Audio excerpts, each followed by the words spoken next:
अक्सर ऐसा होता है कि हम सूचना का अधिकार अधिनियम 2005 का इस्तेमाल करते हैं, एप्लीकेशन लिखते हैं और उस एप्लीकेशन को अपने जन सूचना अधिकारी तक भिजवा देते हैं बाय रजिस्टर्ड पोस्ट, पर जवाब आता ही नहीं है। 30, 40, 50, 60 दिन पर दिन गुजरते जाते हैं, हम इंतज़ार करते हैं मगर जवाब नहीं आता। कमोबेश यही हाल हिंदुस्तान के हर एक राज्य का हो सकता है। मेरे राज्य बिहार का तो है ये हाल, क्योंकि मैं तो लगभग हमेशा आरटीआई डालता रहता हूँ किसी न किसी मुद्दे को लेकर के, और जवाब किस रफ्तार से आता है और कितनों का आता है ये मुझे बखूबी पता है। आप किस राज्य से हैं और आपके राज्य की स्थिति क्या है ये ज़रा हमें कमेंट करके बताइए। ज़रा हम भी तो देखें कि बिहार ही है जहाँ आरटीआई का जवाब नहीं आता, या और भी है जो कंपटीशन में लगे हुए हैं बिहार के साथ। खैर ये कोई सब्जेक्ट नहीं है कंपटीशन का, कंपटीशन अच्छी चीज़ों में होना चाहिए। पर क्या किया जाए यदि सूचना का अधिकार अधिनियम 2005 जो हमें एज ए आम आदमी का हथियार के रूप में दिया गया, और जब हम उसका इस्तेमाल करते हैं, वो चलाते हैं, अस्त्र चलाते हैं, लेकिन वो जाकर लगता ही नहीं है, जवाब आता ही नहीं है।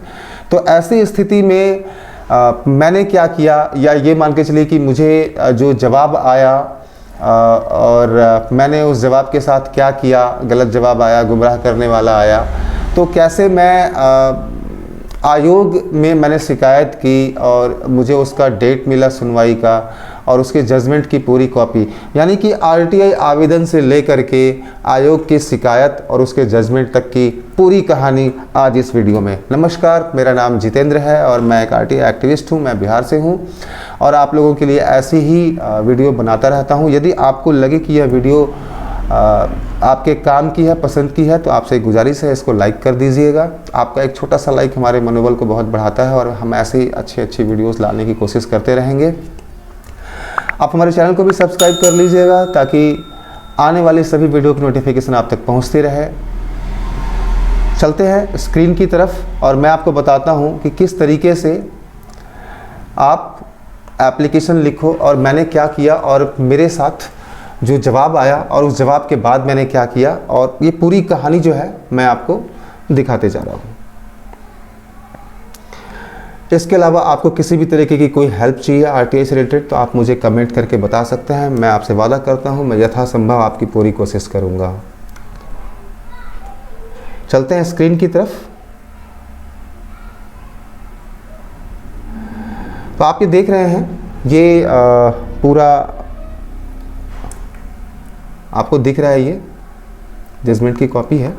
मैं सीधा आपको लेके चलता हूँ पहले एप्लीकेशन तक कि मैंने एप्लीकेशन क्या लिखा था। हाँ, ये देखिए, ये केंद्र का है, केंद्र में लगाया था मैंने। ये डेट था इसका शायद 28 फरवरी 2021 का, और 2021 से मैंने ये आरटीआई किया था।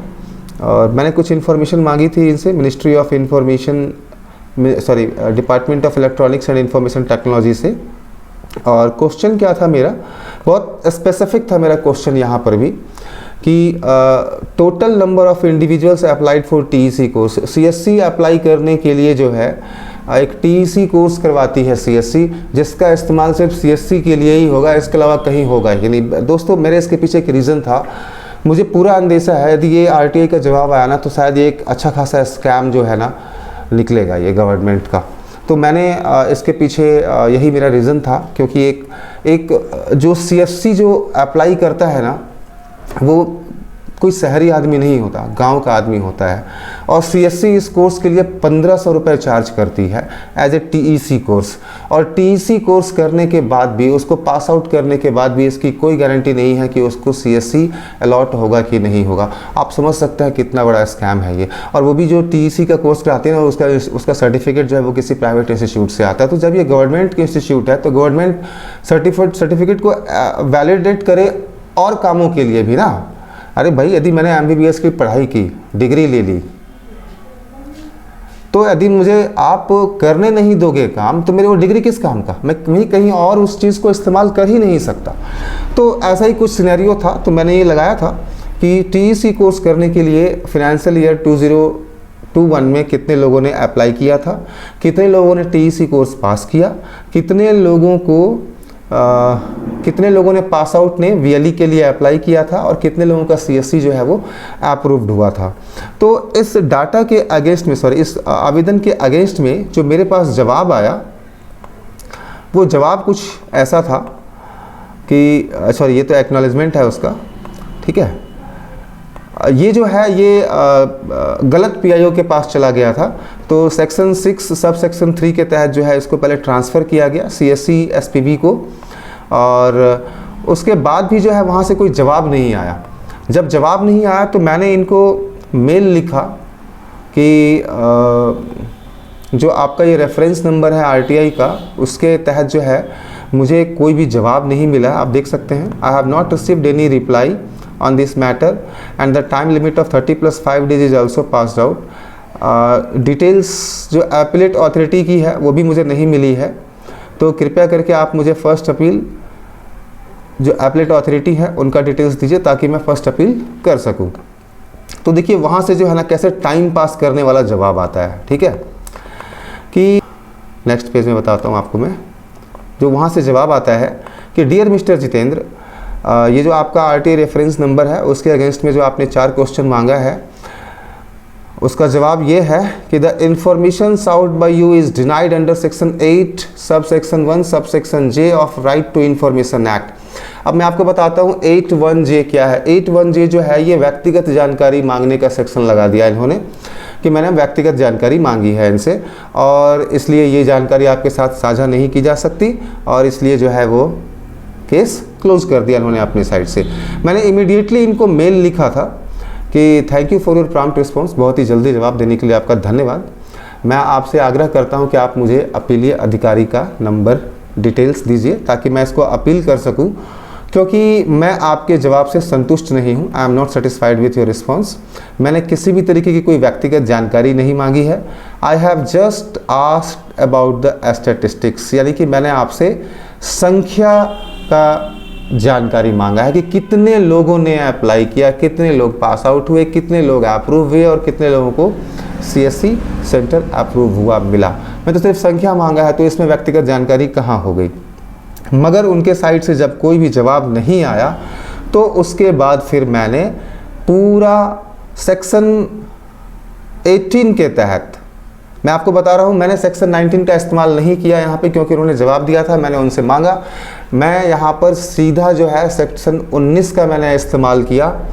मैंने कोई प्रथम अपील नहीं किया और मैंने सीधा आयोग में शिकायत की 15 मार्च 2021 को। आप ये देख सकते हैं, मैंने ये पूरा फॉर्मेट तैयार किया, और पूरे फॉर्मेट तैयार करने के बाद जो है मैंने, आप देख सकते हैं, बहुत इंडेक्स बनाया मैंने कि किस क्या क्या मैं इसमें एनक्लोज कर रहा हूँ, particulars of enclosures, original complaint जो मैंने किया था, क्रोनोलॉजी मैंने इसमें डाला है, जो RTI की जो रिप्लाई आया था वो मैंने डाला है, वो सारा एनेक्सर वाइज जो है ABCDEF जो है वो ऑलरेडी मैं आपको दिखा चुका हूँ, अभी मैं एनेक्सर से दिखा रहा था, वो डाला है। और उसके बाद फिर मैंने ये Jitendra Kumar and the CPIO CSE e-governance India services, sorry CSE e-governance services India limited के अगेंस्ट में जो है मैंने आयोग में एक शिकायत दर्ज कराई, और मेरी शिकायत को जो है ना इमीडिएटली अप्रूव कर लिया गया, क्योंकि मेरा पॉइंट जो है वो बहुत सॉलिड था। जैसे आप लोगों को ना ये चीज़ ध्यान में रखना होगा कि आप जो ये जो RTI एक्ट है ना, जो इसका आवेदन है, चाहे वो प्रथम अपील का हो, चाहे वो आवेदन का हो, चाहे वो द्वितीय अपील या शिकायत का हो, ये सारा शब्दों का खेल है। कानूनी लहजे, लीगल लैंग्वेजेस का जो शब्द है उसका, और किस तरीके से आप स्पष्ट कर रहे हैं, आप क्या चाहते हैं, ये पूरा स्पष्ट होना चाहिए इसमें। और मैंने ऑब्वियसली मैंने इसको इंग्लिश में लिखा है, बट मैं आपको पूरा डिटेल्स में बता दूंगा कि मैंने किस तरीके से इसमें लिखा। मैंने पूरा चीज़ इसके अंदर जो है ना डिटेल्स में डाला कि मैंने 11 जनवरी को कंप्लेंट किया, सबमिट किया, sorry complaint submitted application dated 11 जनवरी, एनेक्सर इसमें अटैच्ड है, और CPIO ने मेरे साथ ये किया, उसने ये जवाब दिया, फिर मैंने ये जवाब दिया, और वो पूरा फेल हो गया। फिर मैंने 1.2 में लिखा है कि since respondent has failed to give his decision on the request of information, चूँकि जो रिस्पोंडेंट है वो उन्होंने कोई भी जवाब सही ढंग का नहीं दिया है अंडर सेक्शन 1 ऑफ सेक्शन 7, ठीक है, और उसने एक तरीके से रिफ्यूज़ कर दिया है as per section 2 of sub section 2 of section 7, जो आपके सामने ऑलरेडी प्रोड्यूस किया गया है। और इस हिसाब से जो है, ठीक है, जो point number 1, 2, 3, 4 of RTI application जो है सीपीआईओ ने डिनाई कर दिया है एक तरीके से, और इसीलिए और दूसरा चीज़ और भी है कि respondents have not mentioned their name, designation, telephone and fax number in the RTI reply, जो कि एक गाइडलाइन, स्टैंडर्ड गाइडलाइन है, ठीक है। और ये सारी चीज़ें मैंने उसमें लिखी हैं, आपको लिखना चाहिए ये सब चीज़ें यदि आप कभी लिखते हैं तो, ठीक है। तो आप लिखिएगा। और उसके बाद फिर मैंने लिखा है कि रिक्वेस्ट किया है ऑनरेबल कमीशन से कि आप section 18 of the RTI act का इस्तेमाल करते हुए, ठीक है ना, आप जो है रिस्पोंडेंट को डायरेक्ट कीजिए कि वो मेरे एप्लीकेशन फ़ी को रिफ़ंड करे, आप उस पर पेनल्टी लगाइए, आप पब्लिक अथॉरिटी जो उसकी पब्लिक अथॉरिटी है उसको डायरेक्ट कीजिए कि उसके सर्विस बुक में एनुअल परफॉर्मेंस अप्रेजल रिपोर्ट में ये मेंशन करे कि उसने बहुत ही कैजुअल सा अप्रोच दिखाया है आरटीआई एक्ट के प्रति, ठीक है। और आप अपने पावर्स का, सेक्शन 18 के पावर्स का इस्तेमाल करके आपको जो उचित लगे आप वो भी कर सकते हैं। और मैंने जो है ये इस तरीके से एप्लीकेशन बना करके पूरा कंप्लेंट का मैंने सेंट्रल इंफॉर्मेशन कमीशन को भेजा। और मुझे दोस्तों डेट जो मिली है सुनवाई की मिली थी वो कल की डेट थी, यानी कि 10 अगस्त 2022 की। ऑलमोस्ट 1.5 साल के बाद मुझे ये डेट मिला। खैर कोई बात नहीं। और डेट मिलने के बाद जो है मैं आपको फटाफट लेके चलता हूँ। पहले तो आपको ये दिखाना चाहूँगा कि आरटीआई एक्ट का, ये आरटीआई एक्ट है जो सेक्शन 18 है वो क्या कहता है, ताकि थोड़ा सा आप लोग समझिए इस चीज़ को कि आप लोग सेक्शन 19 में भी जा सकते हैं अपील, प्रथम अपीलीय अधिकारी को। पर आप यदि सही ढंग से एप्लीकेशन को लिखें ना तो आप सीधा आयोग में शिकायत भी कर सकते हैं, ठीक है। तो सेक्शन 19 आपका ये रहा अपील का, और सेक्शन 18 जो है वो ये है जहाँ पे इंफॉर्मेशन कमीशंस के पावर्स एंड फंक्शंस को डिस्कस किया गया है, ठीक है। तो यहाँ पे लिखा गया है, आप देखिए पूरा एकदम, मैं एक एक वर्ड आपको पढ़ के सुनाता हूँ। Subject to the provision of this act itself the duty of central information commission और state information commission as the case may be to receive and inquire into a complaint from any person, यानी कि यह केंद्रीय सूचना आयोग और राज्य सूचना आयोग की जिम्मेदारी है कि वो किसी भी व्यक्ति से कंप्लेंट ले सकते हैं। कब? जब यहाँ पे पॉइंट्स मेंशन किए हुए हैं, आपको दिख रहा है 6 पॉइंट्स हैं, इसमें से मैं फटाफट जो है निचोड़ आपको बता देता हूँ कि जब central public information officer, state public information officer जो है वो अवेलेबल ना हो, ठीक है, तो उस केस में आप डायरेक्ट जो है वो कंप्लेंट कर सकते हैं। या फिर उसने रिफ्यूज़ कर दिया हो एप्लीकेशन लेने से तो भी आप डायरेक्ट सेक्शन 19 का हवाला दे करके जो है आप आयोग में कंप्लेंट दर्ज कर सकते हैं। यदि किसी पीआईओ ने आपको रिफ्यूज़ कर दिया हो कि आपको जो आपने जो इन्फॉर्मेशन मांगी है वो आपको नहीं मिलेगी, तो भी आप इसकी शिकायत आयोग से कर सकते हैं।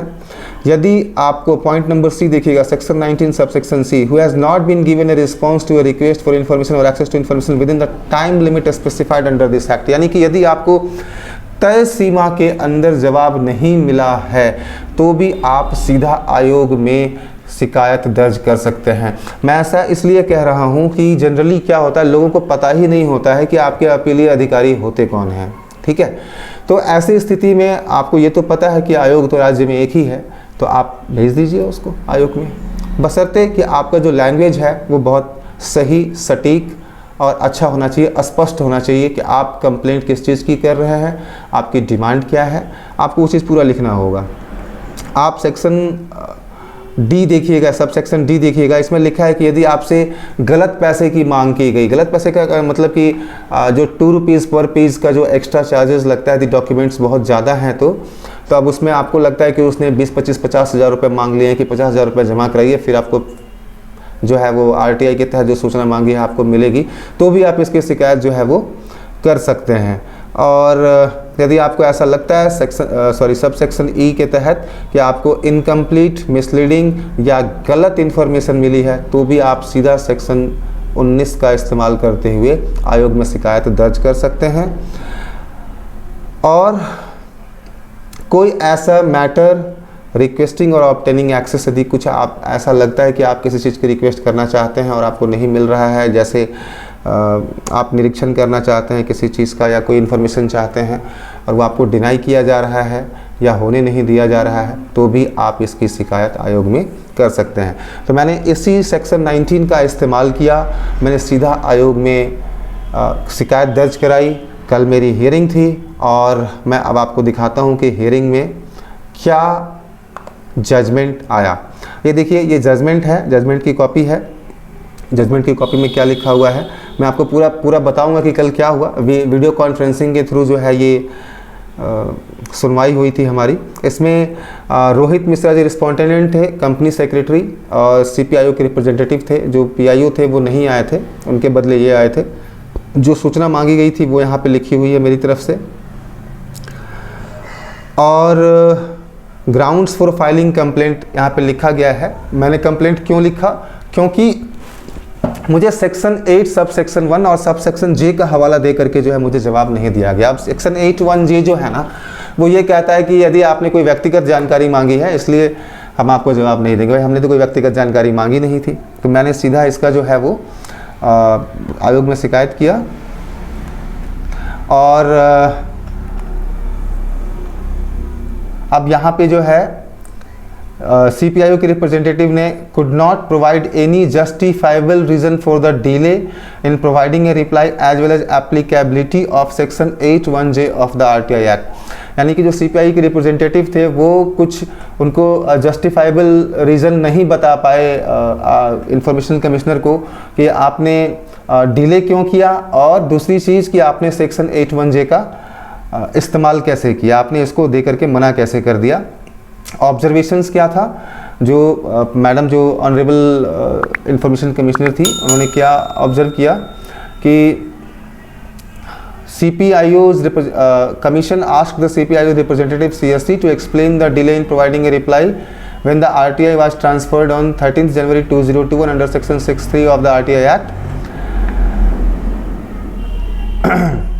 उन्होंने पूछा है कि furthermore the CPIO's representative was asked, यानी कि CPIO से पूछा गया उनके रिप्रेजेंटेटिव से कि how disclosing numbers, यानी कि संख्याओं को बताना is exempted under section 8 subsection 1 subsection J of the RTI as claimed in the RTI reply। यानी कि आपने इसका इस्तेमाल कर कैसे दिया, नंबर्स बताना कब से व्यक्तिगत जानकारी हो गई, आपने इसका इस्तेमाल कैसे किया। तो आप इसका जो है जवाब दीजिए। और सीपीआईओ ने एक और रिक्वेस्ट किया कि उनके ऊपर कोई पेनल्टी ना लगाई जाए और एक लास्ट अपॉर्चुनिटी दी जाए, ठीक है। As it is a complaint case, commission issues a severe warning. Commission ने एक अच्छी खासी वार्निंग दी है उनको, और उसको वार्न किया है कि आगे से ऐसे भी कोई गलती नहीं होनी चाहिए। और 7 दिन का जो है टाइम दिया गया है सीपीआईओ रिप्रेजेंटेटिव को कि मैं वो जो है 7 दिन के अंदर मुझे जो है जो जानकारी मैंने मांगी थी वो मुझे मिलेगी। चलो देर आए दुरुस्त आए, लेकिन जवाब तो आया। और पता नहीं दोस्तों, मुझे ऐसा क्यों लगता है कि जो जवाब है ना वो एक बहुत बड़े शायद स्कैम की तरफ इशारा करे। खैर एनीवेज, मुझे ऐसा लगा कि ये जो वीडियो है ये मुझे आप लोगों के साथ शेयर करना चाहिए, क्योंकि ये एक बहुत ही महत्वपूर्ण लगा मुझे कि कैसे मैं अपना एक्सपीरियंस आप लोगों के साथ शेयर करूं, ताकि आप लोगों को कुछ नई चीज़ सीखने को मिले। और उम्मीद करता हूं कि आपको ये अच्छा लगा होगा और कुछ न कुछ सीखने को मिला होगा। आप यदि कुछ जानकारी चाहते हैं मेरे से, आप मुझे कमेंट करके बताइए। यदि आपको लगा कि यह वीडियो किसी न किसी रूप में आपके काम आई हो, आपने कुछ सीखा हो, तो प्लीज़ आप इसको लाइक ज़रूर कर दीजिएगा। और जनहित में ज़्यादा से ज़्यादा लोगों को यदि संभव हो तो शेयर कीजिएगा, ताकि ज़्यादा से ज़्यादा लोग जो है वो सूचना के अधिकार अधिनियम के जो अवेयरनेस है वो उन लोगों तक पहुंच सके, वो जागृत हों। ये देश हमारा, ये राज्य हमारा, ये जगह हमारी, ये लोग हमारे, जिम्मेदारी भी हमारी है। हम सब मिल करके सुधारेंगे अपना भारत, बनाएंगे एक जिम्मेदार भारत। नमस्कार।